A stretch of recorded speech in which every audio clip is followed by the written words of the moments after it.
All right, my friends, ladies and gentlemen, welcome to a Daily Power Parsha, also known as, by its acronym DPP, Hanukkah edition. So, my friends, as we started off welcoming everybody, I want to wish everybody a happy Hanukkah. Hanukkah is the festival of lights, and it is all about the idea of illuminating the darkness in a world that can so often feel so cold and so dark. Hanukkah reminds us of our mandate, of our calling to light a candle, even if you just have one, even if you have just enough energy to light one candle. Day one of Hanukkah reminds us to light that one light. And you might think, well, what's the point? I light one light. It's not going to make a difference anyway. It's unnecessary. It's superfluous. It's Torah reminds us, Judaism reminds us, Hanukkah reminds us, do what we can. And I want to tie it into the story with the daughter of Pharaoh. The daughter of Pharaoh's name was Batya. This is fast forwarding a little bit because we're still in the middle of the story of Yosef, the story of Joseph. Hey, Donna.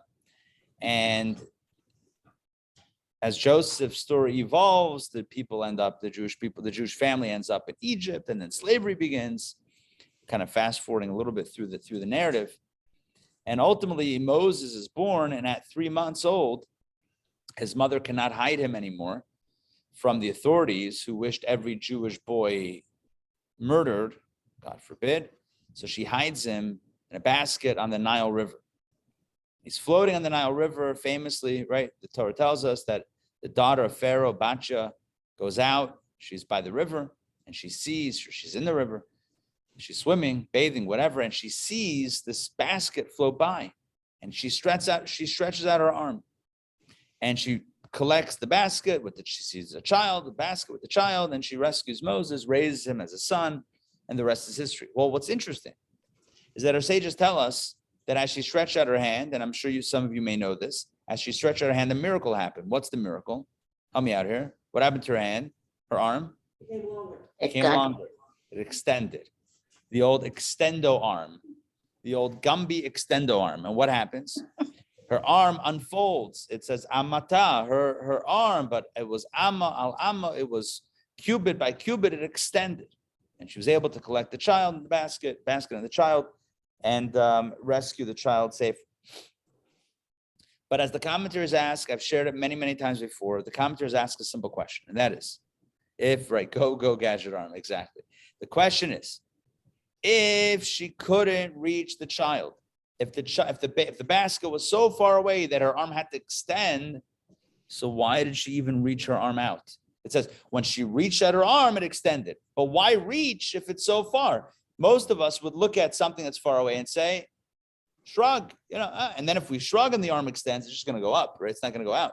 So I wish I could do something, but I can't. And the story of Moses and Batya and the rescue reminds us that we should never hold ourselves back from reaching out, even when it seems like our efforts will not be sufficient. Even though it might seem like it's futile, like what's the point? It's just one light, I'm just sticking out my arm, but I can't reach anyway. What's the point? The Torah teaches us, Batya teaches us, do it anyway, because give it time, it's going to work. The arm is going to extend. The one light will turn into 2, which will turn into 3, which will turn into 4, and the darkness will be gone and goodness will prevail. All right, so with that Hanukkah lesson under our belt, let's jump back into our story. Torah portion this week is Mikeitz, and I'll pull it up in a moment and share my screen with you, but let's quickly recap what happened last week. Last week primarily was the story of Yosef, the story of Joseph. As a young man, his brothers are jealous of him. His brothers wish to kill him. They throw him into a pit. They eventually pull him out and sell him as a slave. He ends up in Egypt, working for a fellow named Potiphar. He's very successful there as a slave. Gets framed for a crime he didn't commit against Potiphar's wife, and thrown into a dungeon. In the dungeon, again, he's successful. He rises to the top. He's imminently successful. Or eminently successful, whatever the right word is there. And ultimately, and then eventually he interprets the dreams of two of his fellow inmates, the royal butler and the royal baker. He successfully interprets their dreams. He tells the baker, when the baker's leaving, by the way, don't forget me, put in a good word. But as the Torah portion concluded last week, the Torah says that the butler did not remember Joseph when he got out. In fact, he forgot him, which leads us to this week's Torah portion, Mikeitz, the continuation of the story, and it will get only better, not better, it will get only more dramatic. There we go, from here. Thank you, Donna. Okay. I'm going to pull up my screen. Let's get Mikeitz going. Here we go. Oh, no, online crew did not see that. Hold on. Let's do a quick panorama. Take a look. Here we go. We have our Hanukkah bear. Hanukkah bear with a kippah. There you go. Hanukkah bear with kippah on a beautiful Hanukkah. Cats. Oh, look at that. Yeah. Bears and cats. Okay. with a lovely Hanukkah crystal dreidel. Yeah. And yeah, it's like glass fuse, kind of like what we did. Oh, fuse glass. By the way, they're coming today. We're getting the mezuzah cases back. Okay, so many exciting things. All right, excellent. So we're definitely in the holiday spirit. We got our donuts and gelt and dreidels, as I pointed out before. And now let's jump into the Torah reading for today. Okay, we're going to start from reading number 1. Mikeitz. Genesis chapter 41. So in the Chumash, it's page 268, 269. And I am going to read the Chumash version, and I'll reconcile it with the online version. It's going to be very similar as always. So Genesis chapter 41, verse number 1, the Torah tells us it was at the end, 268, 269. Yeah. At the end of 2 years, or it came to pass at the end of 2 full years, that it happened that Pharaoh was dreaming, and look, behold, he was standing by the Nile. So understand that there's a heavy emphasis on dreams in the Joseph narrative. Like throughout the beginning of the Torah, I don't remember many dreams. Adam wasn't told to be a dreamer. I don't remember Noah's dreams. Abraham, Isaac, Jacob had a dream of a ladder. Okay, he had one dream. But Joseph, my gosh, everywhere he goes, he's surrounded by dreams. He had a few dreams that he shared with his brothers. Okay.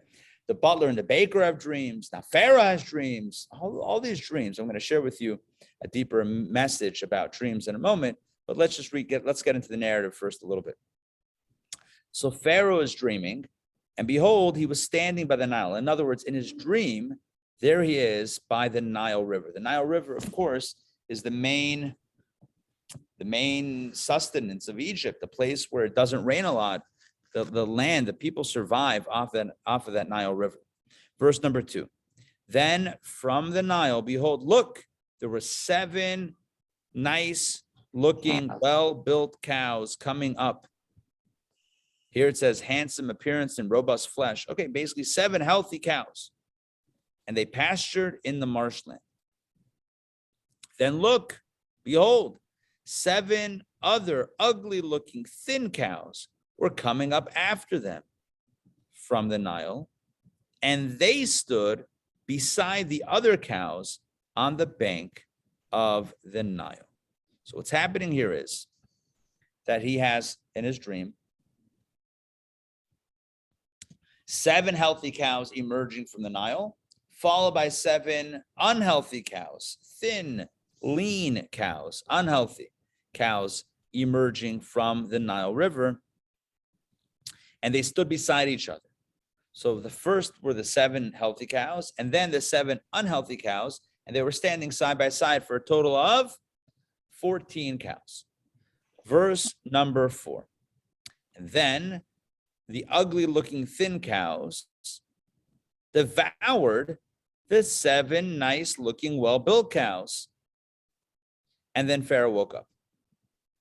So the thin cows eat the bigger cows, the healthy cows, and that's the end of the dream. Pharaoh wakes up. Can you imagine? What a weird dream. What a bizarre dream. All right, verse number 5. Pharaoh fell asleep and dreamed again. And look, So again, so he had this dream and he goes back to sleep, as many people do after a dream. You fall back, you wake up, oh wow, what a dream. All right, middle of the night, go back to sleep. So he fell asleep and he had another dream. And look, 7 healthy and good ears of grain were growing on one stalk. Verse number 6. And then look, behold, 7 thin ears of grain, parched by the east wind, were growing up after them. Verse 7. And then the thin ears of grain swallowed up the 7 healthy and full ears of grain. So you have the same story repeating itself with the ears of grain. You have 7 big, robust, healthy ears of grain, followed by 7 thin, emaciated ears of grain, and the thin ones eat the healthy ones. Let's continue, middle of verse 7. And Pharaoh woke up, and now he had a dream. That was a complete dream that needed to be interpreted, as Rashi said. It was a full-on dream. Why does Rashi say it's a complete dream? I mean, he dreamt it twice, and it was the same dream twice. Basically, the 7 full and healthy, followed by 7 thin and unhealthy, and the 7 thin and unhealthy are consuming the other ones. I mean, there's got to be a message here. It's such a bizarre dream. Cows and ears of grain. Also, as the Rebbe explains, Pharaoh was a leader. He was a ruler of a country. And Pharaoh realized that if he has a dream, it's not just like a personal message, like, oh, Pharaoh, you should do this, that. He realized that if he had a dream as Pharaoh, the dream probably is of national importance. It's probably a big dream with big ramifications. Like a prophecy. Yeah. So he's now very concerned about what does it mean. So what happens? So the next thing you know, Pharaoh's looking for the meaning. Verse number 8. So in the morning, his mind was buzzing with agitation. It's interesting. That's an interesting translation or Chumash. In the online version, it says, now it came to pass in the morning that his spirit was troubled. Okay, here in the Chumash version, it says, in the printed version, it says his mind was buzzing with agitation. Right. That sounds very contemporary. His mind was buzzing with agitation. I don't know. I think the online version maybe is probably a little bit more classic. His spirit was troubled. He was anxious. He had these dreams and he didn't know what it meant. And he knew that it must mean something. And it's probably something important because he had it twice. He had the same dream twice. So it's probably like something he should be getting on and getting on top of. But what does it mean? So what does he do? He sends for help. So he sent messengers and called all the sorcerers of Egypt and all its sages. He called, in this online version, it says he called all the necromancers of Egypt and all its sages. Necromancers, sorcerers. He basically called all the people that dabble in the supernatural. He said, look, I had a dream. I think it's a premonition. I think it's a vision. I think it's a prophecy. I think it's something, foretelling and foreshadowing destiny. And I need some spiritual, insight on this. I need someone to give me the explanation. All right. So he calls all these people. And then Pharaoh related his dreams to them. But no one interpreted them satisfactorily for Pharaoh. Yeah, there are all these theories, but no one actually gave him a good answer. What does it mean? Something that he didn't like? Yeah. So Rashi quotes from the sages what these like an example. For example, some of the interpretations said you'll have 7 daughters, and then you're going to bury 7 daughters. So they'll be born and then they'll die. It just didn't resonate. It's like the 7 healthy and the 7 thin means like they'll be born and then they'll die. It didn't resonate with him. Or another interpretation they gave was 7 countries. You'll conquer 7 countries, and then they're going to rebel against you. It's the healthy ones, and then the thin ones. It's going to be good. Then it's not going to be good. You'll conquer lands, and then they're going to rebel against you and overthrow you. I don't know. Just didn't. It didn't resonate as being, as that was the message. It just didn't resonate for me. Okay. So there were theories It didn't resonate. Let's continue with verse number 9. Here's where it gets, and we're in the Chumash, we're on page 271 now. So now what happens is the chief butler, the cupbearer, the butler, spoke to Pharaoh saying, Es chatai ani maskar hayom. He says, I remember my mistake. I have to mention my wrongdoings today. I'm sorry. He starts off apologetic. He says, my bad. Today I apologize. For what? So he launches into the story. This is 2 years later, after he got out. He says, I need to recall my mistakes. Verse number 10. When Pharaoh was angry with his servants, and he put me in prison in the house of the chief slaughterer, both me and the chief baker. Verse number 11. So when that happened, we both dreamed a dream on the same night. Each person, me and the baker, had a dream that clearly depicted his destiny. So each one of us had a dream, and the dream actually foretold our own destiny. But we didn't know what it was. That's the implication. We had no idea what the dream meant, but we knew that it was significant. Well, verse number 12. This is still the chief butler speaking to Pharaoh. And there with us, there was a Hebrew lad with us, a slave of the chief slaughterer, and we told the dreams to him. He interpreted our dreams for us. He gave each person a feasible interpretation of his dream. So the chief butler says, Pharaoh, oh dear King Pharaoh, I recall today my mistake. That's kind of a double meaning to that. Number one, he recalls the time that the 2 years ago when he did time for his serving Pharaoh a cup of wine with a fly in it. So he's recalling which is probably not a good idea to Pharaoh. You probably don't want to remind him of the time that you spent in the slammer for, going against him, doing something he didn't like. You probably want to move on and pretend it never happened. But he's saying, I'm recalling my mistakes, recalling my fault, recalling the time I spent in prison.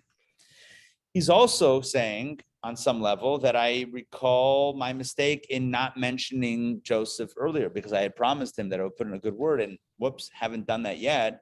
But now is a time as good as any to mention mention Joseph for the good. So he says, I was in prison. I was in the prison of the chief slaughterer's prison. Me and the baker, who's no longer with us, and we both had dreams depicting our destiny. We didn't know what it meant, and there was this guy, this Hebrew kid, this Hebrew youth, this Hebrew lad with us, and he gave us an interpretation. Verse 13, and it came to pass, or then things happened just as he had interpreted for us. He was right. Pharaoh restored me to my position, and he hanged the chief baker.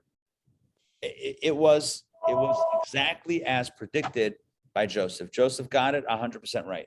My dream, he said, was going to foretold the fact that I would be restored to my position, and so it was. And his dream foretold that he would be hanged, and it was. So he says to Pharaoh, I know a guy. You have dreams. You think they depict your destiny or the nation's destiny. You're not satisfied with the interpretation that you have thus far. I got a guy. His name is Joseph. Let's continue. Verse 14.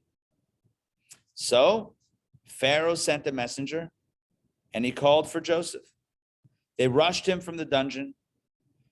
He cut his hair just for the king, changed his prison garb into regular clothes, into respectable clothes, and he came to Pharaoh. So this is, of course, the big moment where Joseph stands before Pharaoh himself. Talk about a kid who rose out of nowhere. I mean, like as a slave and then a prisoner, to now have an audience in front of the king where you're going to help the king, you're going to help Pharaoh. It's a pretty big deal. It's a pretty big deal. That's what's going on. All right, well, let's continue immediately. I have a lot to say on this, but I want to continue the momentum of the narrative, and then we'll go back. All right, now we're up to reading number 2, Genesis chapter 41. Again, Torah portion is Mikeitz. Genesis chapter 41, verse number 15. Here we go. So Pharaoh said to Joseph, I've had a dream, but there is no one to interpret it. In other words, no one is giving me anything that I can work with. But I've heard it said about you with certainty that you listen to a dream, understand it, and are then able to interpret it. You're a guy that knows dreams. You're a guy that can give interpretations of dreams. You get dreams and you can interpret dreams. I need your help because I have a dream that needs an interpretation. What does Yosef say back to him? Yosef says, verse 16, Yosef replied to Pharaoh saying, the wisdom to interpret dreams is not from me. God will put an answer that will appease Pharaoh into my mouth. This is unbelievable. You know, you would think this is your big chance at getting out of prison, impressing the king. You would think that Yosef would say, oh, me? Absolutely. I'm the best dream interpreter out there. You would think he would talk smack. Or not talk smack. You would think he would boast about himself, at least pat himself in the back and say, look, I know how to interpret dreams. No problem. I got you, you know, whatever. Just, you know, let me out of prison all full time and I can interpret dreams. You would think he would like do some of that self-promotion, garnish. In fact, he takes it as a teaching opportunity to speak about Hashem, right? About his God. He says, God will give an answer that will bring peace to Pharaoh. God will give an answer and then I'm going to relay it. He uses this opportunity to be humble and to pass credit along to God and to speak about God to Pharaoh, who was, by all accounts, a massive polytheist, a pagan, you know, somebody who, the ancient Egypt, pagan worship was just, I mean, just walk into the Natural Museum of History in Manhattan, and you'll see the artifacts from Egypt and all their gods depicted in their hieroglyphics. I like that. You ever see the one in the hallway? They have a massive one in the hallway. Yes. It has all these jackal heads and human body. Like, I mean, impressive. yeah. That they, yeah, it's you can imagine it's like 1,000 years old. It's very like awe-inspiring to be there. But you just see how absolutely pagan the society was. So for Joseph to stand in front of Pharaoh and to say, you think I can interpret dreams? Hashem can interpret dreams, but he's going to bless me with the opportunity and with the ability to answer you. That takes a lot of I don't know if chutzpah is the right word. It takes a lot of courage to break out God. Again, if he's at all defensive, if he's at all meek and humble and trying to hide his Jew card, you know, he would say, sure, I can interpret dreams. And then, God, what does it mean? All right, hey, this is what it means. You know, he would kind of work it that way. But no, he calls out God. Yeah. But I mean, you know, but you could also, one might think that a response could be, who are you to say God talks to you?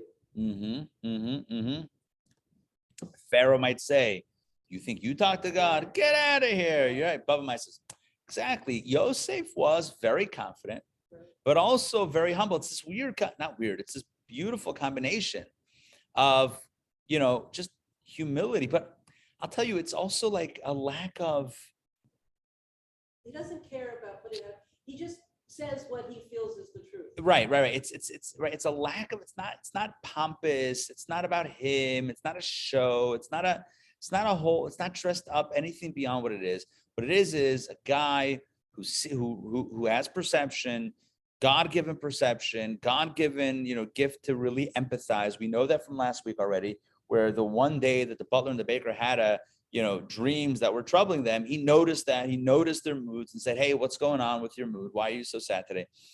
He's a guy that was very connected emotionally, very his emotional, not only his IQ, but his EQ were very high. He's a guy that could, but he's very transparent. He's not about, there's no bluff. There's no hot air. There's no ego. There's no, you know, he's not narcissistic. He's completely about, you know, being of service, being of help and pitching it. Anyway, so that's what's going on here. So he says to Pharaoh, yeah, God's got this and God will share with me and I'll share with you. Just being completely transparent.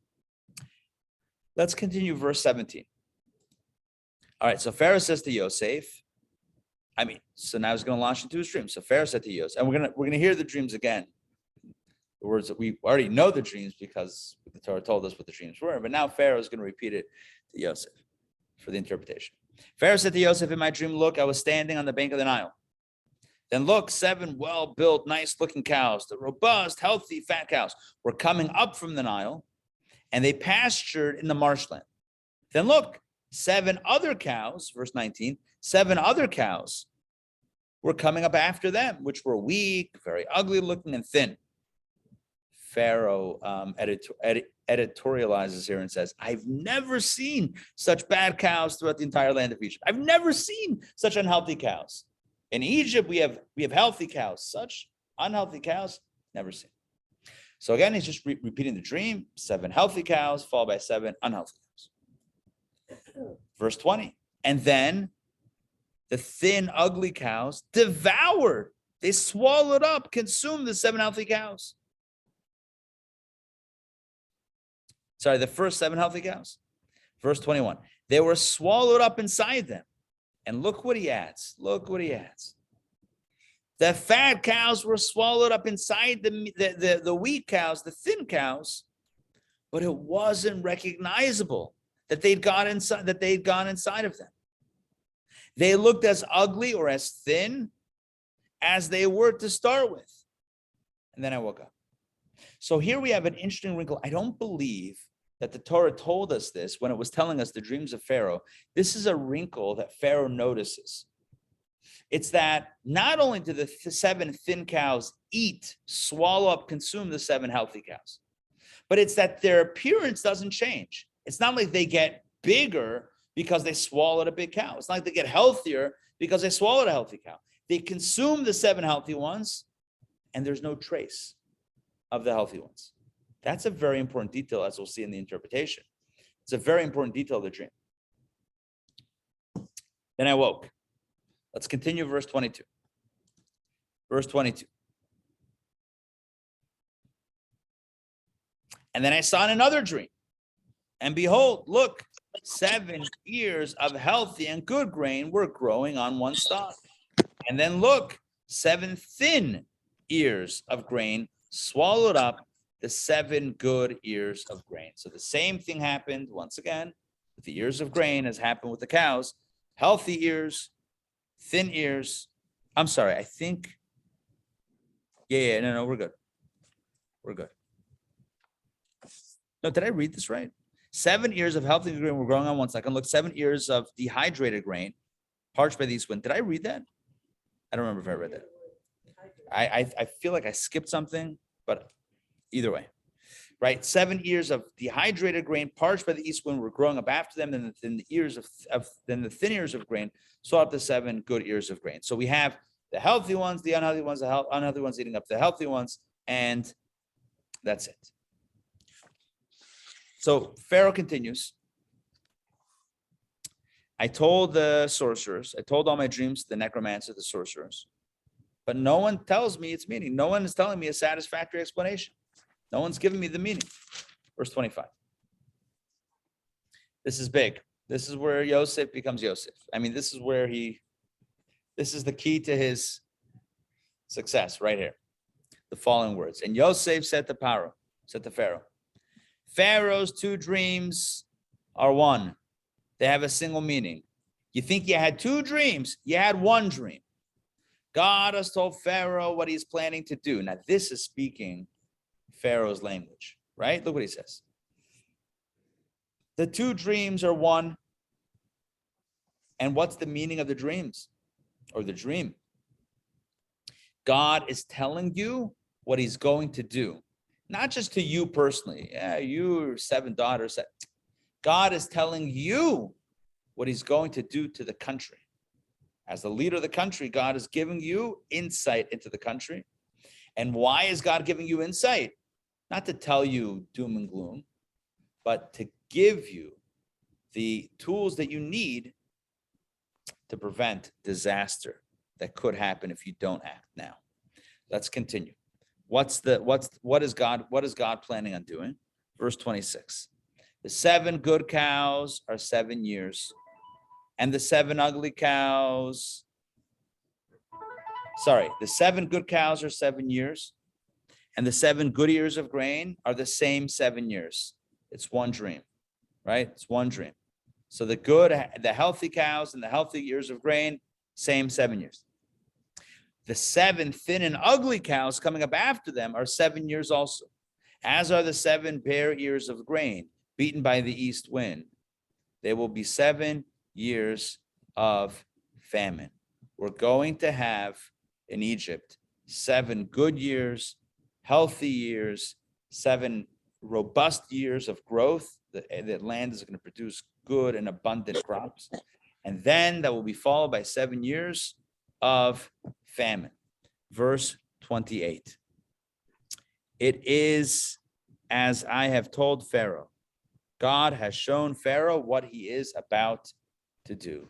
What Joseph says is, this is exactly what Joseph says to Pharaoh, God is telling you what he's going to do to the land. God is showing you what he is about to do. Verse 29. Look, behold, 7 years of great abundance are coming throughout the entire land of Egypt. The significance of the swallowing, as Rashi says, is that 7 years of famine will follow after them, when all the abundance in the land of Egypt will be forgotten, right? It's going to be so bad that you'll forget that there ever was abundance in the land. That's what it means that the 7 thin cows swallowed up the other ones, leaving no trace. The 7 bad years, the 7 lean years will be so lean, so traumatic that you'll forget all of the abundance that you had in the prior 7 years. The famine will destroy the land. Verse 31. The fact that it wasn't recognizable, that the thin cows that swallowed the fat cows, means that the abundance will not be recognizable because of the famine that will follow, for it will be very severe. It will destroy the land. Verse 32. Why was it repeated? Why was it repeated twice, right? So Joseph said the dream is the same dream. It's the same message. You're just getting it twice. Why twice? So he explains that detail as well. Joseph, in his interpretation, is very thorough. Every detail is accounted for. He doesn't go like things will be good, things will be bad. No, he gets very detailed. 7 is years, and the fact that it swallowed one unrecognizable means that it'll be so traumatic, so difficult that you won't even remember the good part, the good years. And why was it repeated twice? He accounts for that detail as well. Concerning the repetition of the dream to Pharaoh, Joseph says, this is because the matter is ready before God, and God is quickly going to carry it out. God is hastening to execute it. In other words, it's not something that's going to happen in a while, that you're going to have 7 good years followed by 7 bad years. This is happening right now. Year 1 begins now. Now, Joseph says something that seems unprompted. Yes, Mark. I've read this several times in Rashi's too. It doesn't make sense to me why it's repeated. Which part? That the dream is repeated. He said it's because the matter stands ready before God, and God is hastening to do it. That's the same thing. What do you mean? What do you mean it's the same thing? It's repeated. It is because why is it repeated? In Chumash it says, or Torah says, it is because the matter stands ready before God, and God is hastening to do it. Right. It's still It's still the same thing. Just it's putting the accent on a different syllable. It's still the same thing. Right. You're saying, what is Rashi adding? Yeah, or in Torah, why is it? What Rashi says doesn't make sense either. It's like, I don't understand, why was it repeated? So the Torah is explaining why it's repeated, but you're saying the Torah, in explaining why it's repeated, is repeating itself. Yeah. That's very meta. It's very meta of the Torah. Where the Torah is explaining why the dreams are repeating themselves. And Joseph says, because the matter is ready before God, and God is quickly going to carry it out. So what are those 2 points? I don't know. I'm sure there's commentaries on it. I see here in the Chumash, it says something interesting. The Rashbam says that if you have a dream, the same dream that appears on 2 different nights back to back, it means that it's going to happen, but it doesn't necessarily mean that it's going to happen immediately. Whereas if it's 2 of the same dream on the same night, that means it's ready to go. It's ready to roll out. Because the matter is ready before God, and God is quickly going to carry it out. I guess it's in the hopper, and God is going to pull the trigger on it. I guess those are the two pieces of it. It's like it's ready to go, and God is right now rolling it out. Because sometimes something can be ready to go, but we're just waiting on some other piece. It's ready to go, and God is making it happen. To me, that's the simple meaning of the repetition of it, but I don't know. I'm sure there's a deeper thing. But again, the Rashbam says something interesting, that if you have a dream that repeats itself on 2 different nights, so that could tell you that that God is preparing this to happen, but it doesn't mean that it's necessarily going to roll out ASAP. It might be a little while before that happens, because you do have that gap in days between the repetition of the dream. But when a dream repeats itself twice in the same night, that means it's ready to go and it's going to roll out. I don't want to monopolize your time, but I guess to me the big point is that God is above space and time. So hastening is very time oriented. Good. He doesn't have to hasten. He says that it's done, Right. I guess that means, no, good question, but I guess that means in our environment, right? It's ready from God, and it's going to happen in our timeline, because maybe your second question is answering your first question. In other words, like from God's perspective, it all, time doesn't mean anything. So past, present, future, it's all one. So if it happens today or tomorrow, it's not like God is stuck as bound by that timeline, but we are. So maybe what it means is that it's ready from God's perspective and from our perspective. In other words, God has it ready to go. And even from our perspective, in our timeline, this is something that's going to be triggered in our realm of space and time. It's going to happen right now. It's going to be integrated in our pipeline now. Maybe it's not God is hastening to do it. It's more that it's about to happen. Right. Yeah. Yeah. Ray, jump Rabbi. in. Yeah. Well, isn't it so that in repeating the dream that Pharaoh failed to mention that the emaciated cows came out of the Nile River? That may be the case. If we look back at the dream, let's see. Yeah, growing up after them, but he doesn't mention. That the emaciated cows emerged from the river. Let's see.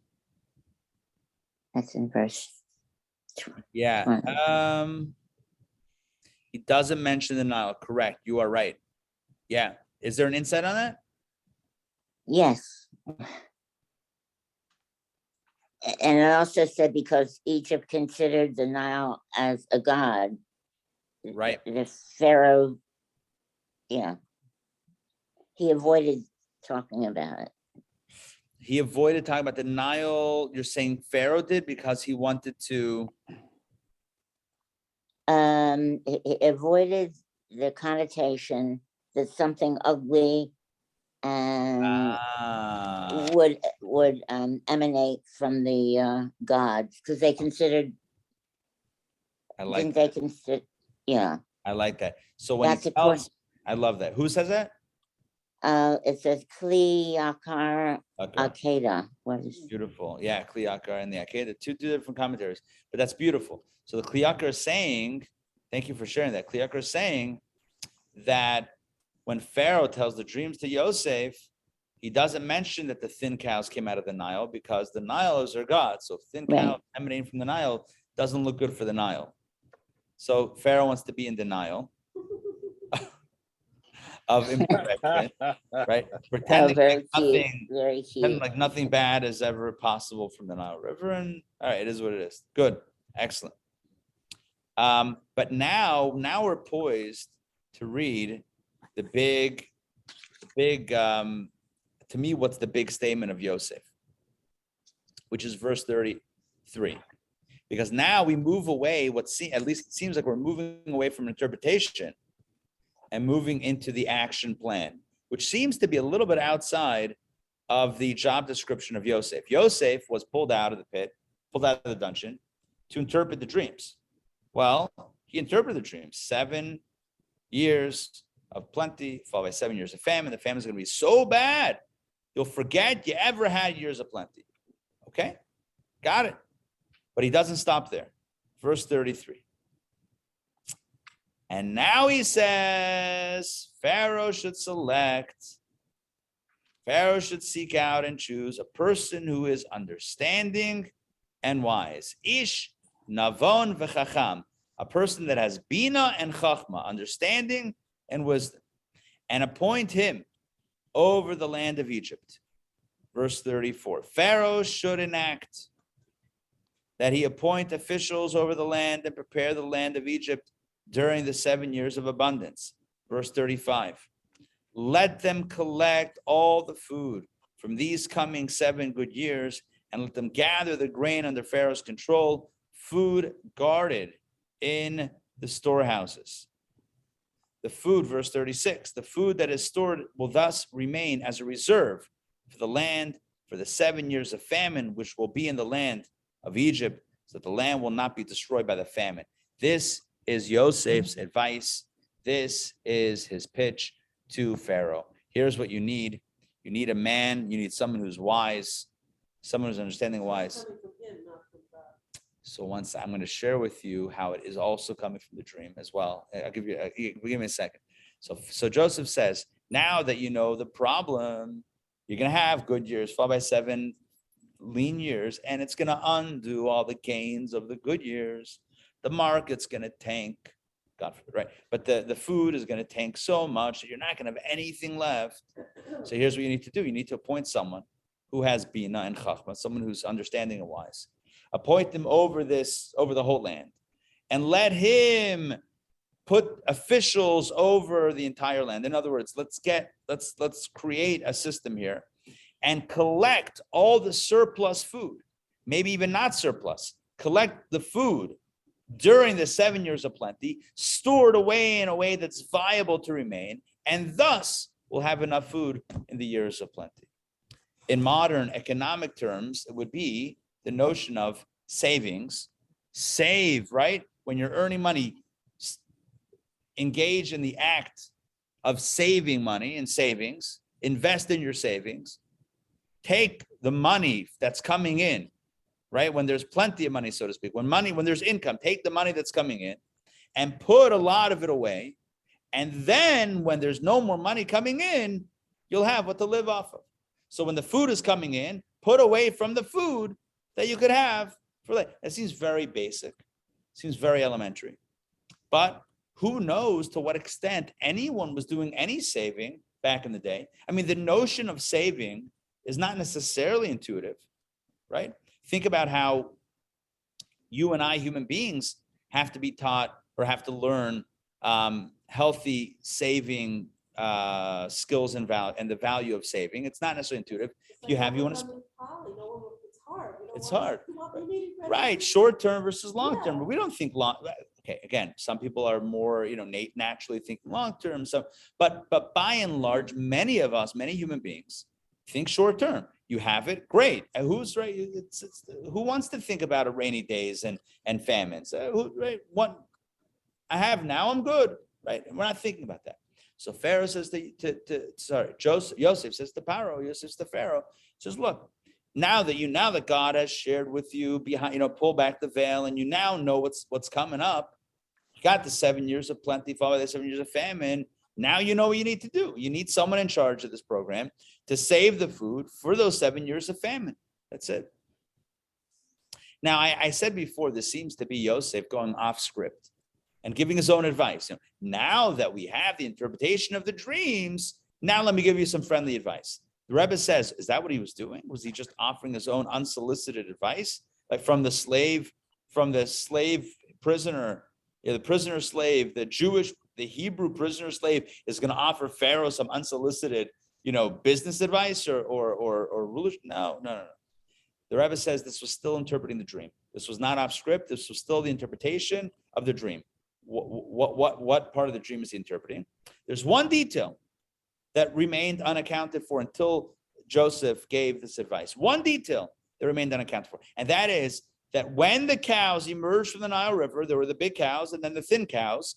And I mentioned this before. I dropped these breadcrumbs before. They stood side by side. There was a moment in time where you had all 7 healthy cows and 7 thin cows at the same time. And that doesn't make sense, because in the interpretation, you first have 7 years of plenty, and then 7 years of famine, and there's no overlap. Are you with me on this? There's no overlap. You have 7 years of plenty, and then those are gone, and then you have 7 years of famine. What does it mean that they were standing shoulder to shoulder, all 14 cows at the same time? So Joseph says, you know, the meaning of that is that when you're dealing with the 7 healthy cows, you have to put the 7 unhealthy cows next to them. In other words, have in mind the 7 unhealthy years, the 7 years of famine, while you're living those 7 years of plenty. And when you do so, then vice versa. Then when you're in the 7 years of famine, you'll be enjoying from the 7 years of plenty. Thus, they will be side by side. They will, when it's going well, you'll be thinking of when it's not going to go so well. And when it's not going so well, you'll be pulling from when it went well. Thus, they will be standing side by side. Because if you do it sequentially, if you just enjoy those 7 years of plenty, and then comes along the 7 years of famine, you'll be devastated. The fact that in the dream, all 14 stood next to each other means that you should prepare from one to the other. Yeah. I love to put things in perspective of Judaism's gifts to the world. So strategic oil reserves. Correct. Strategic reserves, oil reserves, strategic planning, the idea of recognizing that it's not always going to look like this. You know, or whatever it is, it's not always going to look like this. When things are going well, don't get too high with the highs, because you got to know that at some point it's going to dip. So you got to prepare for the dip. That means you're living with the dip even when things are good. And conversely, you're living with the good even when things dip. And that's what it means side by side. So did Joseph just go off script and say, and apply for a job for himself and say, hey, you really should get on this, Pharaoh. I think you should really be proactive. No, he was telling him brilliantly another layer to the dream. What he's telling Pharaoh also is very empowering. He says, Pharaoh, you got the insight. You got the full, God has blessed you. God has honored you with a peek behind the veil, behind the curtain. Not only what the problem is going to be, but what the solution is. God is telling you everything. All you need to do is roll it out. But you got everything. You know what's coming up. Good, followed by famine. You know what to do. Save. All you need to do is roll it out. Now this astonishes Pharaoh. He heard, 7 nations you're going to conquer. 7 nations are going to rebel. He heard all these things. Nothing resonated. This was bigger than that. He hears this.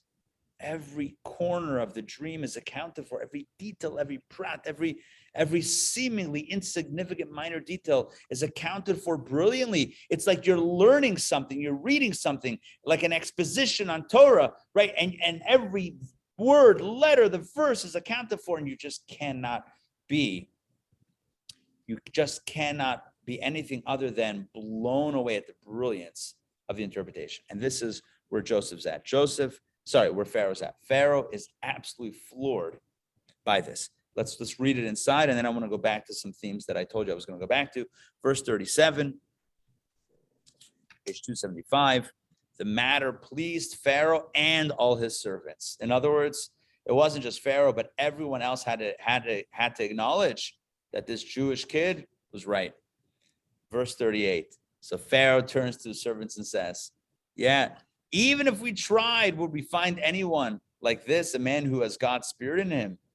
He's like, look at this guy. This guy's got it going on. This kid knows what's going on. Okay, this is Joseph. By the way, at this point in time, how many years was Joseph in Egypt?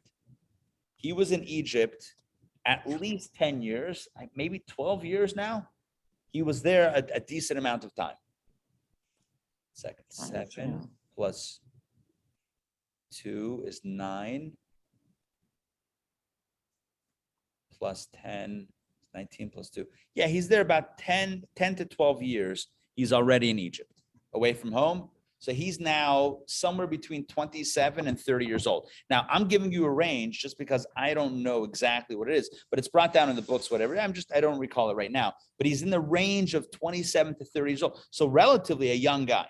He's a young guy, Jewish kid, slave, in prison, right? He was not only a slave, but he was also a prisoner in a dungeon. and it comes up big, comes up huge. All right, I want to circle back very quickly because it's already 1:03. We'll just do very quick, maybe like 2 minutes. And I want to speak about dreams for a moment because we find this theme, the theme of dreams, consistently throughout the Joseph story. Again, I'll just say it again. He has 2 dreams of his own. The butler and the baker have 2 dreams. Pharaoh has 2 dreams. They're coming in twos and very dream heavy, very dream centric. What's the meaning of a dream? So a dream is really a paradox. Because on the one hand, it's a state of paradox. On the one hand, your mind is functioning. You're aware of something, you're dreaming, you're conscious of something. But on the other hand, your mind is not operating in a normative fashion because you dream of things that don't make any sense. Your dreams, you dream of things that like when you wake up, you're like, oh yeah, so I then won $1 million. Oh wait, no, I didn't do that actually. Hold on, whoa, right? That doesn't make any sense. And you dream of whatever. Everyone's got different dreams, but dreams typically don't necessarily make a lot of sense. So it's this paradox of being aware, but really not being aware. It's a paradox of things kind of functioning, but not exactly as they ought to. It says in Kabbalah that when we're awake, the head is higher than the heart. And the head and heart are higher than the extremities, right? You stand up and there's a way that the body works, the hierarchy of the body. When we lie down to sleep, everything's on one level, right? Unless you have one of those Tempur-Pedic beds, the kind of, right, props your head up. But otherwise, when you lie down to sleep, you are horizontal. You got your head on the same level as your heart, on the same level as your hands and feet, and everything's on the same level. That represents a state of existence where things are a little bit topsy-turvy, where the head's not in control and the heart could be in control, or the hands could be in control, whatever it is, but it's not an ideal peak state of humanity. It's not a place where you're in control. It's a place where things are a bit topsy-turvy. This is reflected in the dreamlike state where, when we're awake, our rational mind controls. So we're not thinking of things that don't make sense because immediately our brain rejects it and says, that doesn't make sense. That's crazy. You got to think rationally. The head is higher than the heart, than the hands, and the feet. So the head controls things. But when the head is on the same level when we dream, then all bets are off. The mystics liken exile to a dream. Because how could the world exist in a state where God is hidden?